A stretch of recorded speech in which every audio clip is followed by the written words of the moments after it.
Yes, yes, yes. Welcome. Welcome to another episode of Karat Juice. I am your host, Monte Lee. Thank you for taking the time to listen to this content that I've been putting out. Get my iPad ready. And then we're going to get into it. Before we get started, I have a little bit of housekeeping here. If you're watching this video on YouTube, go ahead and drop a like on the video, subscribe, share it with your friends. Anything that you can do to help out the program will really help out. And with that being said, we're going to get into it. Okay. So the first thing I wanted to get into with this episode, I wanted to talk about something that I think we all shared during the pandemic. During the pandemic, you might have saw a program called Tiger King. If you haven't, then you were sitting under a rock. Tiger King, what's that about? It's about some very interesting, peculiar characters who got into the tiger industry and a lot of the nefarious things that happened as a result of that. So there was a recent article that came out regarding Carole Baskin and her missing husband. So Carole Baskin allegedly was involved in the killing of her late husband, Don Lewis. And the article that I recently saw is entitled, and this is courtesy of TMZ, Famed Attorney Investigating Carole Baskin's Missing First Husband, Don Lewis. So this was published on May 15th. According to the article, a former prosecutor and super lawyer who reps celebs like Jay-Z and Mick Jagger now have a new client. The family of Carole Baskin's first husband, who wants him to crack the case. So, according to sources, Alex Spiro has been retained by the family of Don Lewis to investigate his disappearance back in 1997. So if you watch the Tiger King shows, there is a lot of evidence and a lot of speculation involving this woman and her involvement in the disappearance of her husband. There's a lot of clues. I mean, I'm not a detective by any means, but it's allegedly easy to say that there was some foul play involved in this incident. So the article goes on to say that Spiro's goal is to get to the bottom of the Lewis mystery before Tiger King 2 drops. And yes, you heard it here. There is going to be a Tiger King 2. I think we all knew it after we saw the original one. Like, goodness gracious, that was some entertainment. I was just blown away by that world. First of all, the people who are working in these zoos, I guess you can call it, but these tiger camps that Tiger King and Carole Baskin had, more importantly, Tiger Kings, losing limbs, losing fingers, and still working. I mean, that's some dedication. I mean, there's people that won't go and take a job during the pandemic for that unemployment. He must have had a great work compensation plan or environment or culture to have people losing arms, limbs, and fingers and still checking in to work. I think in the Tiger King, one of the girls lost her hand or something, and she was like, yep, as soon as they patched me up, I went right back. I mean, geesh. I mean, you couldn't be liking those spoiled spam sandwiches that much.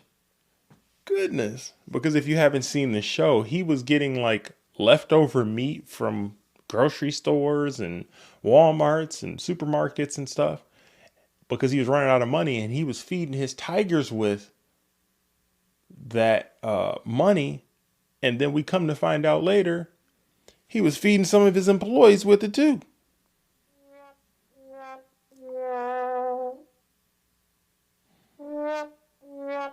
Had to do it twice. So, wow. Very entertaining show. There's gonna be a part 2. I thought that was noteworthy and something that's worth bringing up. And I wonder what they're going to be covering in number 2. Like, what else is there to say about this situation? Are they going to cover Tiger King's situation with what's going on with his appeal or whatnot? I'm so, yeah, that's something that's interesting to think about, and to think about like how they're going to move forward with that. Because I kind of feel like that chapter was closed. At least I thought.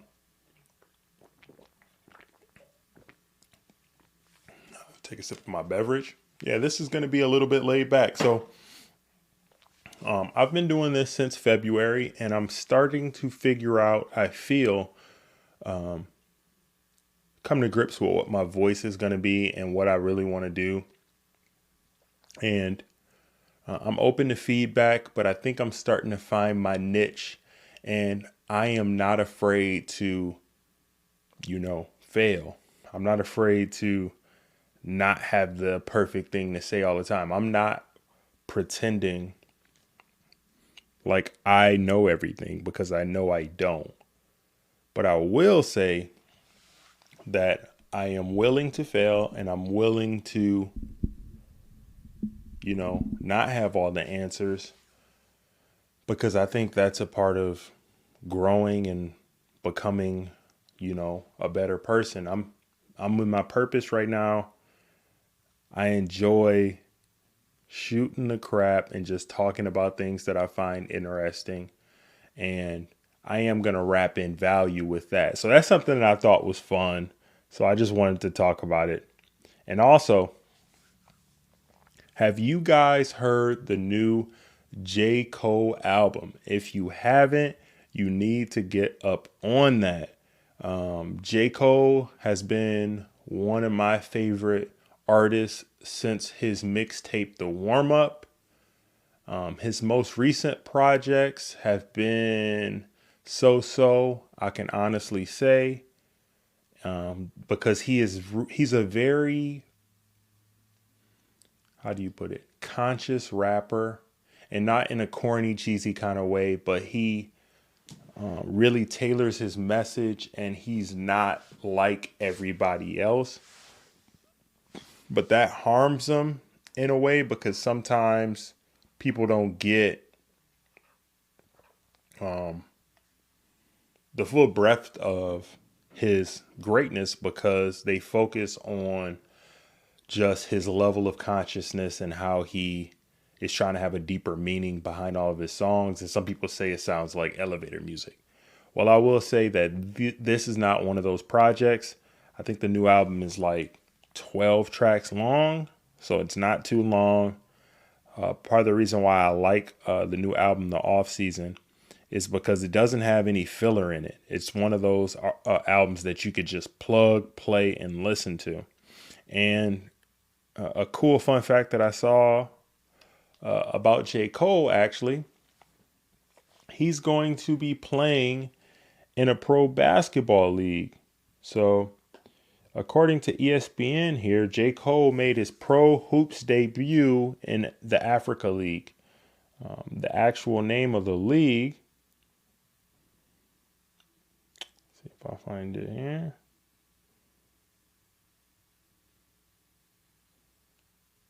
That's not the right article. What's going on?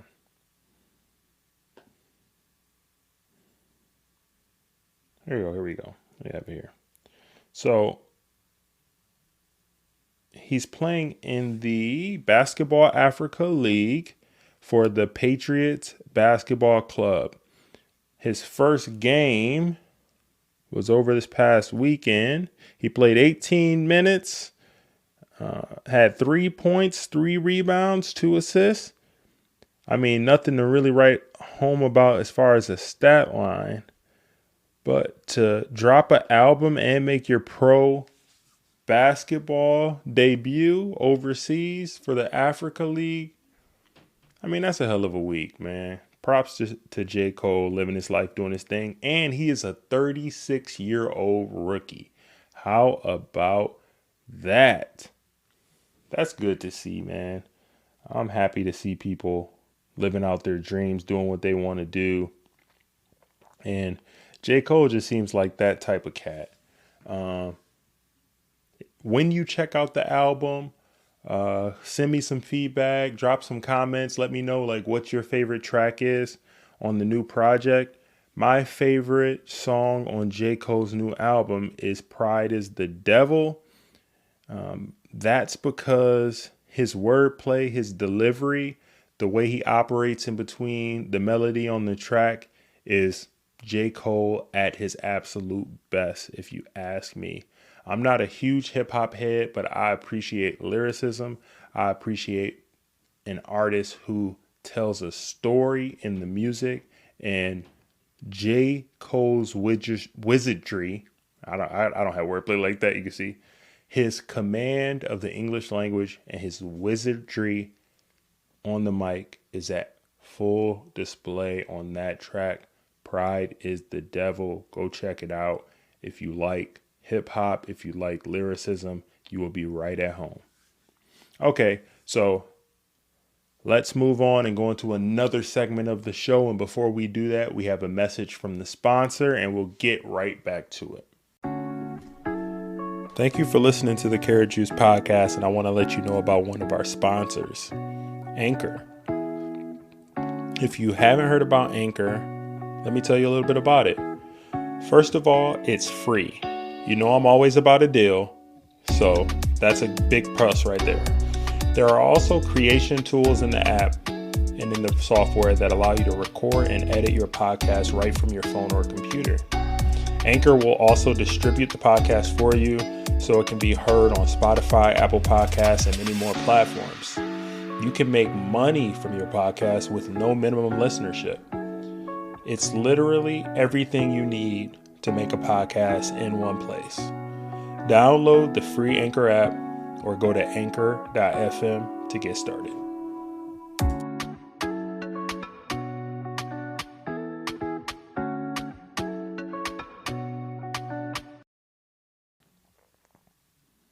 Okay, we are back. So over the weekend, I was browsing apps on my phone and I saw Coinbase. And back in the day, like during the pandemic, like in October, I actually signed up for the app and I got like some free Bitcoin to sign up for the app. I got like $5 worth of Bitcoin. And I looked at the app and I saw that money had grown to $18 and I had put nothing in. So my $5 had grew by dang near 300% since October 2020. So Bitcoin is booming. But what is going on with that market? And is it a stable enough commodity investment to invest in it long term? And I was thinking about that, and I saw an article that talked about Elon Musk. And the article goes on to say that Elon Musk tweets prompts Bitcoin sell-off. And this article is according to the Wall Street Journal. The article goes on to say that recent moves in price of Bitcoin highlight Tesla chief's ability to shift sentiment. That is very powerful and also very scary for anyone that's attempting to invest in Bitcoin or any commodity like that, because if someone has the power and the influence to shift the market so drastically, That is something that you need to take a look at before you invest. I'm not saying don't invest in cryptocurrency or anything like that. But what I would say, and this is going to be this week's segment of things that I wish I knew at the age of 17. What I would say is only invest in cryptocurrency what you can afford to lose. You need to consider it just like how you would consider going to the casino and playing slots or playing blackjack. You can win some money from it, but it is not something that you should be banking on and investing your entire portfolio in. You should use discretionary income, money that you can afford to lose, because it is a high risk, high reward, just like gambling at the casino type of investment. If you have that lens in mind, when you're investing something like that, you can have some big windfalls. And I was doing some more research on how to buy cryptocurrency, and I'm going to do some more research on that and report it to you guys. But I saw something that has something to do with the way that you invest, buy Bitcoin and other cryptocurrencies is a method called dollar cost averaging. And it's pretty much watching the curve in the market and buying the cryptocurrency on a consistent basis, and also keeping in mind the potential upward trajectory of the commodity as well as the cost of it currently. So for instance, if Ethereum, which is like the second most popular cryptocurrency and one of the most valuable ones besides Bitcoin, let's say 5 years ago, roughly it was worth, I don't know,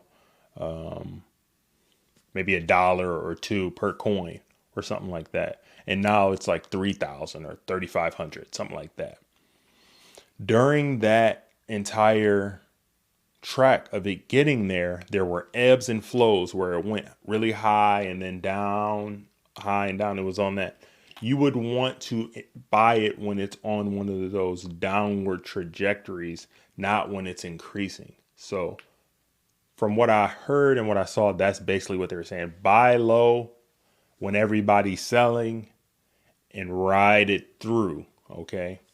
And the problem with the cryptocurrency is there's so much of that rapid up and down because people are buying and selling because it has these huge growth days or hours or weeks, and then it'll crash and vice versa. So I would just say do your research when it comes to doing any type of investing in the cryptocurrency sphere. It is very exciting. It's very new, and I'm starting to dabble in it. But like I said, only with money that I can afford to lose.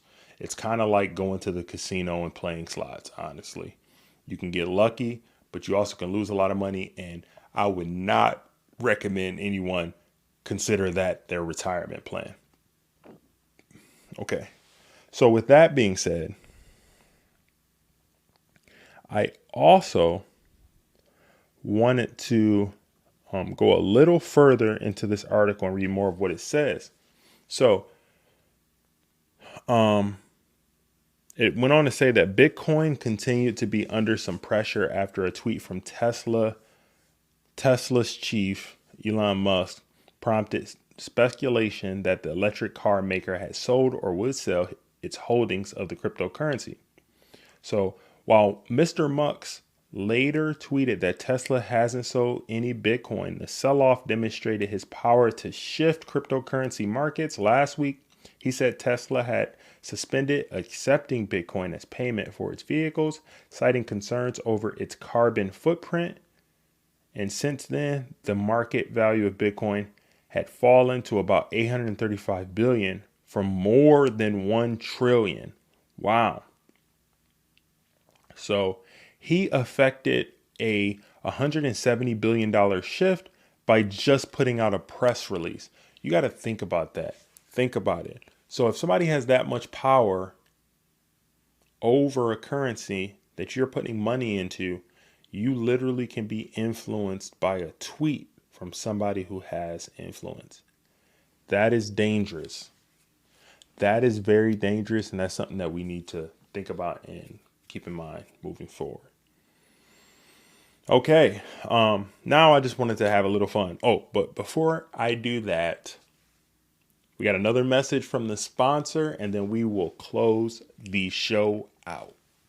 Okay, so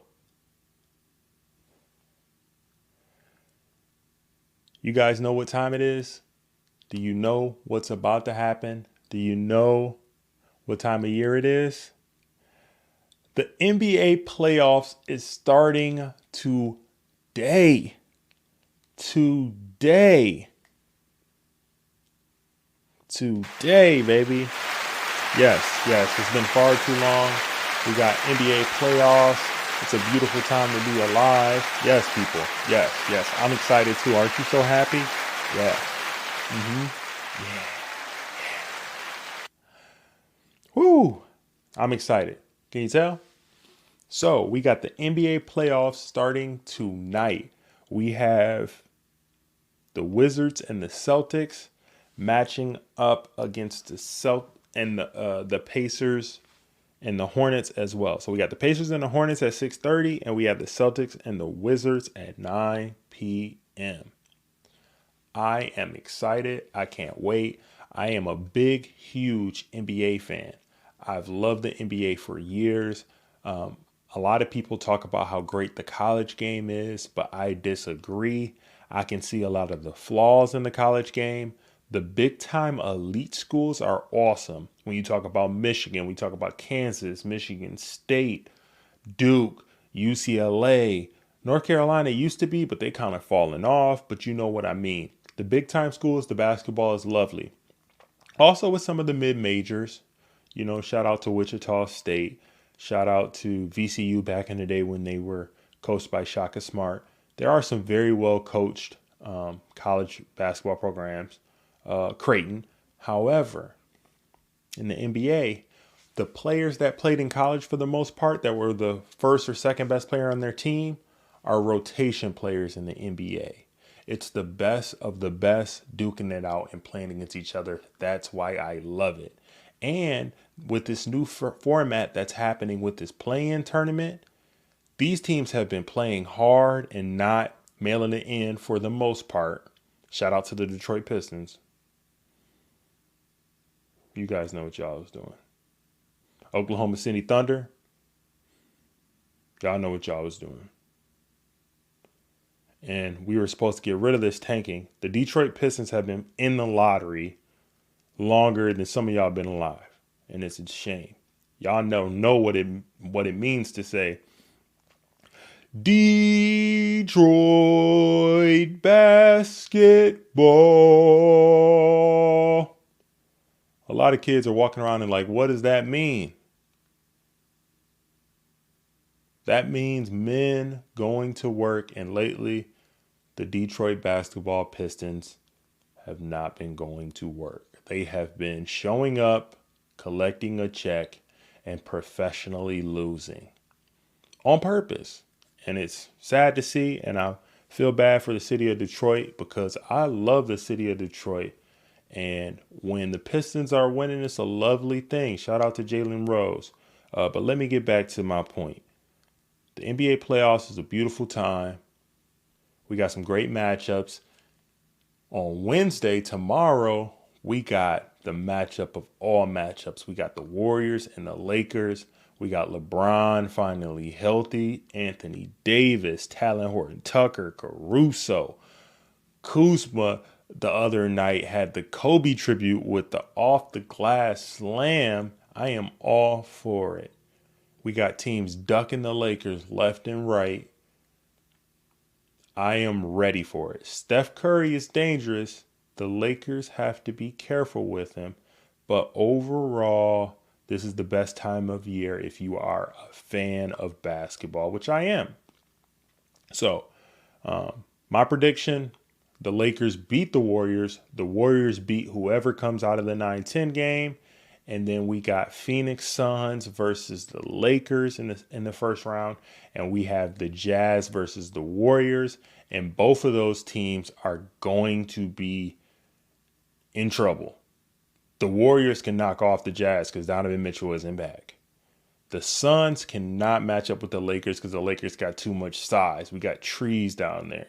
They got Gasol and Harrell and Drummond and AD and LeBron James. And people forget Kuzma 6'8".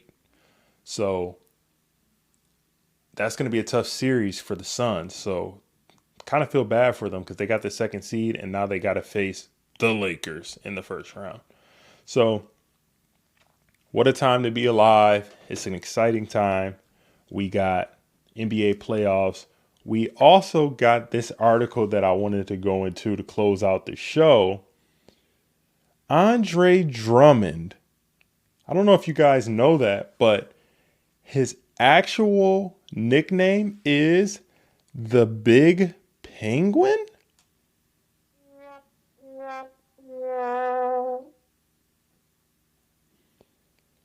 Why is a grown man's nickname the Big Penguin? So I looked into this, and the Big Penguin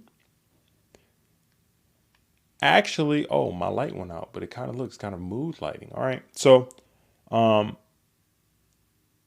his nickname is the Big Penguin because, let's see, let me get into this. Back in the day, he did some social media posts. Let me trim this down a little bit. All right, we're better there. There we go. He did some social media posts back in the day where he talked about, oh, my light is off. He talked about how his favorite animal was a penguin.